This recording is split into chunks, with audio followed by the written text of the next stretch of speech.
There were several factors involved. Professor Emeritus Itai explained, thanks to the rural-style community evacuation by calling out to each other, many lives were saved. Vehicles from local welfare facilities also arrived to help, and everyone cooperated. Since the community is usually close-knit, people helped elderly women who couldn't move on their own by lending their shoulders and evacuating together. Those who noticed the fire went around to each house, urging, evacuate. Because everyone called out to each other, the evacuation likely went very smoothly. At the Saga Masaki Civic Center, which is being used as an evacuation shelter, 108 people are currently living in evacuation. Many are elderly, and since they escaped with only the clothes on their back, they have lost their homes, possessions, and memories.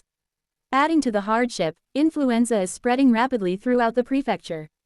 Hiroshi Miura from Oita City's Welfare and Health Division said, most evacuees are elderly, and the unfamiliar evacuation lifestyle has continued for several days.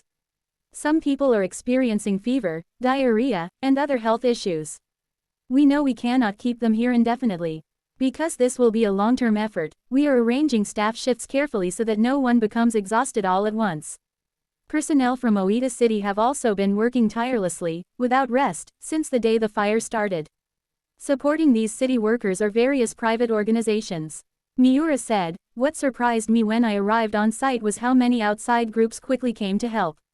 People with experience at disaster sites shared advice like, we did this at another disaster, so this might work better. Their help has been truly invaluable. If we can provide support that helps evacuees regain some sense of normal life, it will make a huge difference. We also spoke to someone who acted immediately after the fire. Masuo Matsuo, 77, manager of the roadside station, Saganoseki, and a local resident, said he was shocked by the scale of the fire. I've never seen one this big. When he learned of the fire near closing time, he realized the victims were his neighbors. Wanting to give them something warm to eat, he sprang into action that night. At the evacuation center, people were sitting on sheets spread across the plaza, doing nothing but waiting. I realized how hard this was for them. There were many elderly evacuees who had fled their homes with no belongings at all. They probably hadn't eaten much that night, so I wanted to bring them warm food first thing in the morning, Matsuo said.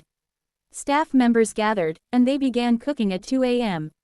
They prepared 200 servings of warm rice balls made with fresh rice and miso soup with dorome, a type of seaweed familiar to the local community, and delivered them to the evacuation center.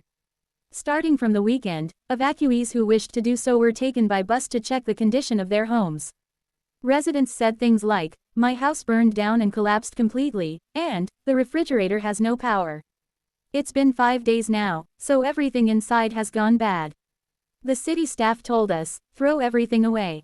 I haven't opened the freezer yet, so I thought maybe it might still be okay, but they still instructed us to discard everything.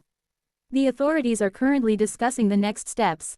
But many people, having lost their homes, belongings, and memories, will have to continue living in the evacuation center for the time being. As of November 23, 6 days after the fire started, there has still been no report of full extinguishment.